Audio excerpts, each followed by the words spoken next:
Hola chicos, espero que hayan tenido un excelente fin de semana. Y bueno, pues el día de hoy vamos a estar viendo la lección 3. Les recuerdo que esta semana se entregan las lecciones 3, 4 y 5 y tienen hasta el domingo a más tardar para entregarlas, pero como siempre yo les recomiendo que lo hagan con tiempo, que no se presionen para que las cosas salgan bien.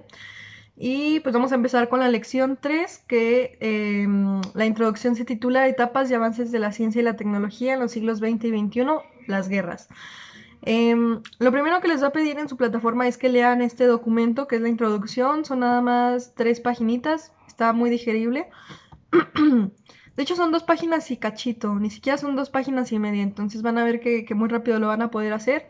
Y lo importante es que lo lean a conciencia, o sea, no nada más que lo lean por leer. Y bueno, básicamente, a grandes rasgos, lo que nos explica esto es que la ciencia y la tecnología han estado presentes desde hace muchísimo tiempo, pero cuando la cosa se empieza a poner así buena, buena, es cuando empiezan las guerras mundiales, en especial la segunda. Y es que después de la Segunda Guerra Mundial viene la Guerra Fría. Y después de la Guerra Fría surge un concepto que se llama patente. La patente, a lo mejor ya muchos están familiarizados con este término, pero básicamente es la protección de una invención. Como en este momento empieza a haber una explosión enorme de invenciones, de ciencia, de tecnología, de descubrimientos, pues las personas se dan cuenta de que tienen que proteger esos conocimientos o esos inventos que ellos realizaron para que terceros no puedan usarlos sin su consentimiento. Entonces, esto es básicamente lo que es una patente. Las patentes también se pueden vender para garantizar que otra persona pueda hacer uso de los derechos de ese invento o ese descubrimiento. Y algo que recalca mucho la lectura es que después de la Segunda Guerra Mundial surge pues un conflicto no armado entre Estados Unidos y la Unión Soviética. Y es que los dos eran potencias mundiales en ese entonces, y bueno, hoy en día lo siguen siendo, pero en ese entonces eran casi que las dos potencias que estaban así en auge. Entonces, básicamente lo que pasaba era que comenzaron a tener como disputas porque los dos querían demostrar quién era mejor, si Estados Unidos y la URSS, y por eso empiezan a competir entre los descubrimientos que hicieron uno y otro. Y se disponen a... De hecho, había como una competencia muy fuerte en temas relacionados al espacio, a los viajes espaciales, de que quién sería el primer hombre que llegaría a la Luna, si sería un estadounidense o si sería alguien de la Unión Soviética. Entonces, pues igual como ya sabrán, resulta que fue un estadounidense en el año de 1969. Y bueno, también en el PDF, aquí en la introducción que les comento que son nada más 2 paginitas, vienen conceptos muy importantes, conceptos que tienen que repasar, que igualmente son sencillos. El primero de ellos es la ciencia, y dice que es el conjunto de conocimientos obtenidos mediante la observación y el razonamiento. De hecho, de aquí me viene muy a la mente el ejemplo que les di anteriormente en el video tutorial de la semana pasada, que tiene que ver con Newton, con cómo Newton descubrió, pues sí, las leyes de la gravedad. Observó que las manzanas caían de los árboles y se empezó a preguntar por qué pasaba esto, y empezó a razonar que tenía que haber algo, alguna fuerza que jalara las cosas hacia abajo, y de esta manera fue como fue planteando poco a poco los experimentos que lo llevaron a determinar las leyes de la gravedad. Dice también se distingue de la tecnología por ser el modo teórico del desarrollo del saber tecnológico. ¿Qué quiere decir todo este enrollo?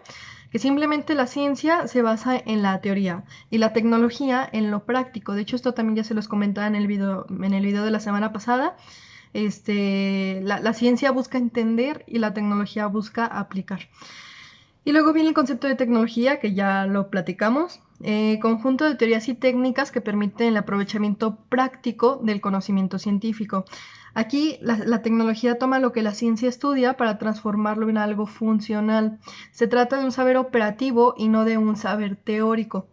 Es lo que les decía, o sea, es la utilidad completamente práctica, más allá de simplemente entender por qué pasan las cosas. Luego viene pequeña ciencia, que dice se refiere a toda ciencia llevada a cabo en pequeña escala por un individuo o una pequeña comunidad. Aquí, por ejemplo, podemos tomar a las universidades o a los investigadores que hacen sus tesis de maestría, de doctorado, aunque sean proyectos pequeños se consideran ciencia. Y yo, por ejemplo, les cuento que en la secundaria y la preparatoria tuve la oportunidad de hacer varios proyectos de este tipo, investigar diferentes ramas, hice diferentes proyectos. Uno de ellos, les comento así rápido, que fue una loción para los deportistas para aliviar el dolor muscular. Y eso, aunque haya sido algo muy, muy pequeño, o sea, que lo hayamos hecho en una escuela preparatoria, un grupo de estudiantes, éramos 5 o 4, si no mal recuerdo, eso simplemente no deja de ser ciencia. Aunque sea algo muy pequeño, algo muy sencillo, no deja de ser ciencia y se le considera como pequeña ciencia. Y está la otra, que es la gran ciencia, que dice que alude a proyectos de gran escala. Generalmente dichos proyectos son fundados o coordinados por los gobiernos de las naciones y en algunos casos pueden llegar a ser proyectos multinacionales. Aquí da el ejemplo del proyecto Manhattan, no sé si alguno de ustedes ya esté familiarizado con ello.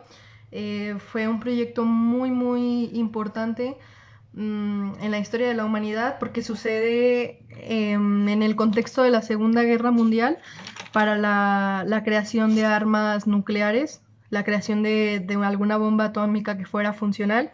Y es que en este entonces estaba el conflicto igual, les digo, muy fuerte entre Estados Unidos y Alemania, sí, como ya bien recordarán. Esto fue porque Estados Unidos quería tomar ventaja sobre Alemania y de hecho este proyecto empezaba a ser dirigido. Este proyecto fue, ¿cómo decirlo? Autorizado por el presidente Roosevelt, que es el que estaba dirigiendo Estados Unidos en aquel entonces, y era para superar el proyecto nazi que se le conocía como el proyecto Uranio. Este proyecto lo dirigía Ernest Heisenberg, y no, Heisenberg no es el de Breaking Bad, aquí estamos hablando de otro, del científico alemán. Y de hecho, Estados Unidos entra a la guerra 2 meses después del ataque de Pearl Harbor, y todo esto tiene que ver toda esta situación gira en torno al proyecto Manhattan, y es que a lo que quiero llegar con esto es que la ciencia tiene propósitos tanto positivos como negativos. O sea, si bien la ciencia nos ha ayudado muchísimo, también en manos equivocadas o en contextos erróneos puede llegar a ser muy peligrosa, como esto que les comento de las bombas nucleares. Ya bien recordarán lo que pasó en Hiroshima y Nagasaki. Y finalmente tenemos tecnociencia, que es una práctica que pretende dar soluciones racionales a los problemas de la humanidad a través de la predicción y el control. Este es básicamente la conglomeración entre la ciencia y la tecnología, el saber y el aplicar. Algunos ejemplos de esto es el proyecto del genoma humano, que lo estaremos viendo más a profundidad, me parece en la lección 4 o en la lección 5. Me parece que es en la lección 5. Pero bueno, así a grandes rasgos era básicamente el estudio de cómo se llevó a cabo ¿cómo decirlo? Cómo los científicos se dieron cuenta de cuál era el componente que nos hacía a nosotros ser precisamente humanos. ¿Qué nos diferenciaba a nosotros de los animales, de las plantas? ¿Y dónde estaban esos puntos claves que nos daban las características de seres humanos?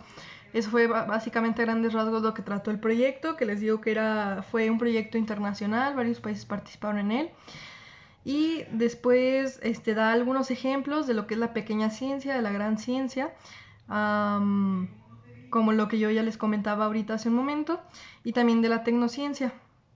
Y finalmente da una pequeña conclusión sobre la ciencia y la tecnología. Aquí nada más me gustaría, no sé si conozcan el término epistemología.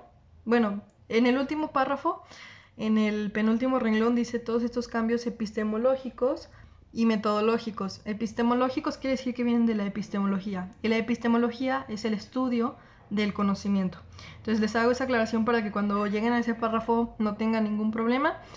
Y pues las actividades están ahí en la plataforma. Les recuerdo una vez más, tienen de lunes al domingo para subirlas. Y pues nada, o sea, por favor entreguen sus actividades a tiempo. En PDF, por favor, ya saben que si no es en PDF no lo voy a revisar.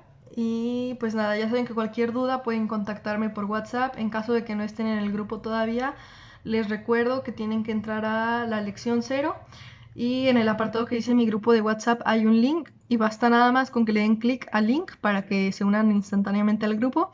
Y es súper importante para que podamos estar teniendo un mayor contacto, un contacto más directo, más cercano, sobre dudas o cualquier situación que se les presente. Ya saben que yo estoy aquí para apoyarlos, que no tienen que dudar en preguntarme cualquier cosa. Y pues nada, chicos, echarle muchas ganas. Yo sé que les va a ir muy bien. Nos vemos.